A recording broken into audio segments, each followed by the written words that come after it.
Hi, I am Cody James B. De La Cruz.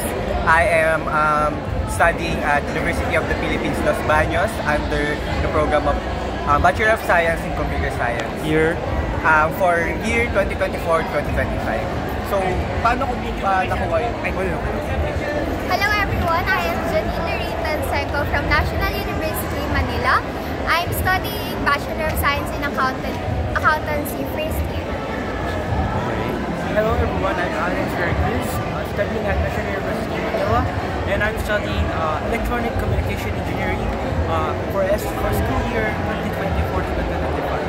2024-2025. Okay, how did you get into this scholarship? So, nakita ko po yung SM scholarship ko na nag-post sa Facebook at through po sa mga kaibigan ko po, try ko po siyang i-take at unfortunately nakapasok po ako sa exam at nag-undergo po ang interview at ngayon po sila po akong official na SM scholar at proud po ako. Okay. So I did get in po sa SM scholarship dahil po sa tita ko po, which is si Ate Lara. Hi Ate Lara, if nanonood ka. Sa kanya po, siya po yung nag-send po ng program na yon kasi sa college po, ayun po, marami pong mga financial na problems kaya yung doon pa lang po sa point na nakapag-exam ako, napasa ko yung exam, and then nakapag-undergo ako sa interview.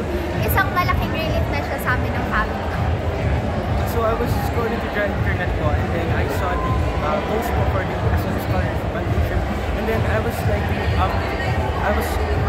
going to just apply for it and try po, so that if ever po makapasa, then I can help my family and I can have some better opportunities po for the future. Congratulations sa inyo. Make it good. Huwag mag-asawa ng maaga. Kasi, di ba, kabataan ngayon. Okay? Finish your studies and be good examples. Okay, kami kasi sa Manila Times, matagal na naming partner ang SM. So, ito, yung interview ko, saka itong coverage. Una kasi lalabas ito sa Tuesday, sa front page, yung general. Pero yung story talaga, lalabas sa Campus Press sa August 29. So it so happened that I'm leaving on Wednesday papuntang Sri Lanka for 10 days. Kaya I have to do it in advance. Now, I'd like to get your names. Ano na lang, pwede nyo email sa akin. And everything what you told me, i-email nyo na lang sa akin baka para walang mali. Okay, ha? Okay, again, congratulations. Your name again? I am Cody James B. De La Cruz. I'm Janine Ritan Senko. And Alan Cruz. Okay.